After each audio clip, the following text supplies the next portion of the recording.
गुरु भक्ता मम आत्म होई, वाके हृदय में रहूं समोई।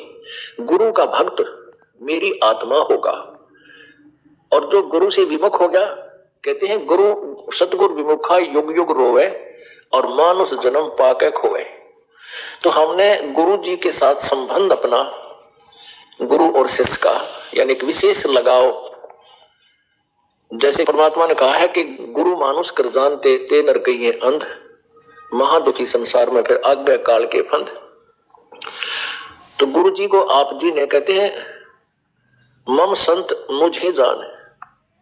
कबीर परमेश्वर कह रहे हैं मेरा संत, मम संत मेरा संत, और मुझे जान, मेरा जो संत है उसको मुझे ही समझ। यानी परमात्मा कह रहे हैं मेरे संत को मुझे समझ, परमात्मा समझ।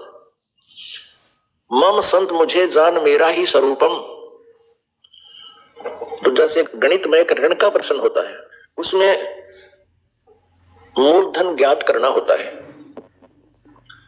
तो उसके लिए मानना पड़ता है, मान लीजिए मूलधन 100 रुपए, और ओरिजिनल मूलधन होता है करोड़ों और अरबों में।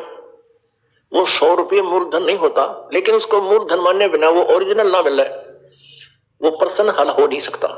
तो यहां परमात्मा भी कह रहे हैं कि आप अपने गुरु जी को मेरा ही स्वरूप मानो।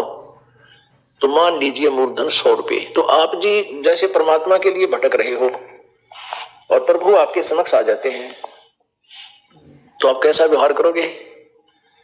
आप यहाँ ये दास बैठा इस आश्रम में, और आप यहाँ किस लिए आते हो? इस दास के दर्शनार्थ और ज्ञान सुनने के लिए, आशीर्वाद पाने के लिए, अपना कल्याण कराने के लिए। और यहाँ आकर के आपके अंदर ये एक दबाव नहीं बना आत्मा पे, ये प्रभाव नहीं बना कि यहाँ भगवान बैठे हैं, या दास को पता है मेरी क्या औकात है, लेकिन आप जी के लिए आप जी ने वो 100 रुपये मूलधन समझना होगा।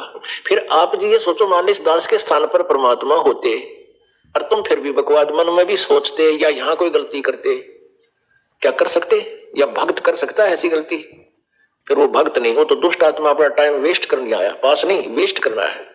तो इस प्रकार इस ज्ञान को आधार बनाना है। तो त्रिकुटी पर जब आपका ओम नाम के जो धन का वो इस काल को अकाउंट दे दिया जाएगा, और इससे क्लियरेंस स्टेट मिलेगी। फिर 1 सेकंड के अंदर, फ्रिक्शन ऑफ सेकंड में, आप इस भक्ति के धन से, भक्ति की कमाई से आप भंवर गुफा में जाओगे, और साथ में ये दास के रूप में परमात्मा होगा। भंवर गुफा में पहुंच के वहां से फिर सतलोक नजर आता है, लेकिन बीच में ऐसे बहुत जबरदस्त एक वाल है, दीवार है, जैसे पारदर्शक शीशा होता, शीशे का वैसे समझो, जीव उसको पार नहीं कर सकता। उसमें भी एक ही सुराख है। तो वो सुराख जो है, वो होल जो है, वो तीसरा जो 12वां द्वार जो है, वो 12वां द्वार है। 10वां द्वार इस एक ब्रह्मांड से निकल के और इस ब्रह्मांड के शून्य में खुल जाता है। बस ये तो कहते हैं कूप की छाया कूप के माही, कुएं की छा कुएं तक रहेगी, ऐसा आत्मज्ञान। 11वां द्वार है काल के 21 ब्रह्मांड को पार करके और परब्रह्म के उस अक्षर पुरुष के 7 संग ब्रह्मांड वाले क्षेत्र में प्रवेश करते हैं, वो 11वां द्वार है। और इस 7 संग ब्रह्मांड को पार करके जो भंवर गुफा से हम आगे को चलते हैं, सतलोक में जो प्रवेश करेंगे, वो 12वां द्वार होगा।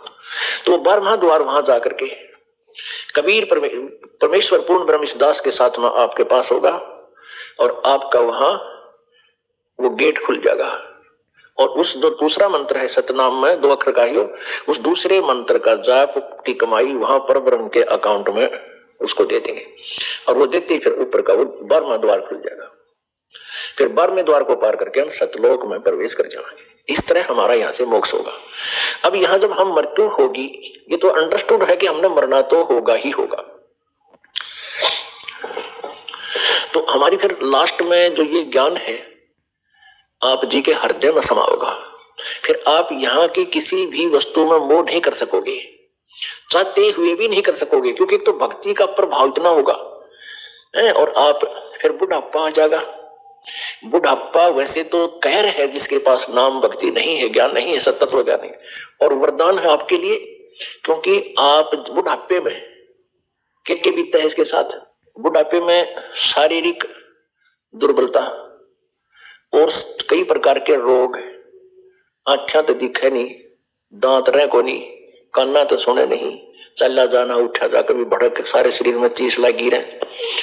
और फिर कौन परिवार के जन जो भक्तिहीन है, परमात्मा से डरते नहीं, क्योंकि उनमें वो क्रिया हो ही नहीं सकती दया वाली, तो उसके फिर कैसे कहते हैं परमात्मा। कबीर जी याद दिलाते हैं अब, लेकिन अब तो हम जवान है, कोई ना समझ माची का बुढ़े भी हो जाएंगे, लेकिन हमारी समझ में ना आने से बात बने को नहीं। जो मालिक ने आदेश दिया उसको सोचना पड़ेगा, उस पर गहराई से चिंतन करना पड़ेगा। क्या बताते हैं, बूढ़ा होवे पड़े खाट में सुने बचन खारे, बूढ़ा होवे पड़े खाट में सुने बचन खारे, कुत्ते तावण का भी सुख को ना ये छाती फूकण हारे। आप जी को फिर ये वचन सुनने मिलेंगे बुढ़ापे में, जैसे बुढ़ा या बुढ़िया की गेट के ऊपर ड्यूटी लग गया करे, वहां चार पाई डाल देंगे और ध्यान रखियो हम बाहर जाते हैं कुत्ते ना बढ़ जाए घर में। कुत्तों के रखवाले होते हैं जब कति कंडम बोले, और जब तक हाथ पांव चलना इतने पोते खिलाने की ड्यूटी हो, डांगर खेता में ले जाने की ड्यूटी हो, पानी भेज जाने बुढ़े ने।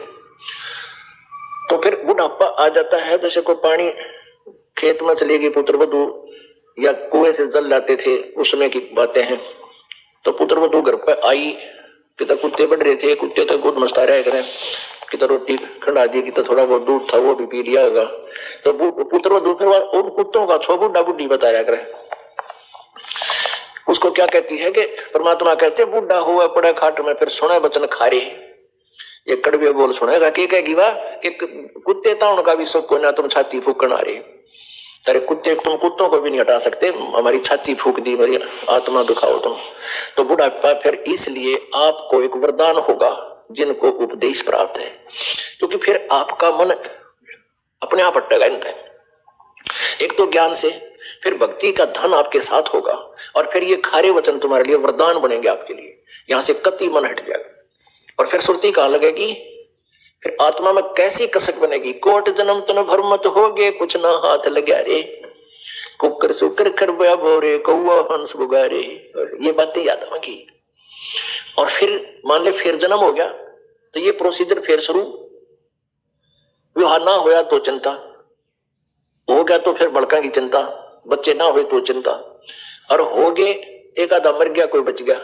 अब देखो हमारी टेंडेंसी ऐसी बनी हुई है यहाँ पर कि 2 लड़के तो होने चाहिए। किस लिए कह के बेसिक ना सुनाओ, पर मन में एक मर जाते एक तो बच जाए। पता है हमने कि मरेगा, मर भी सकता है,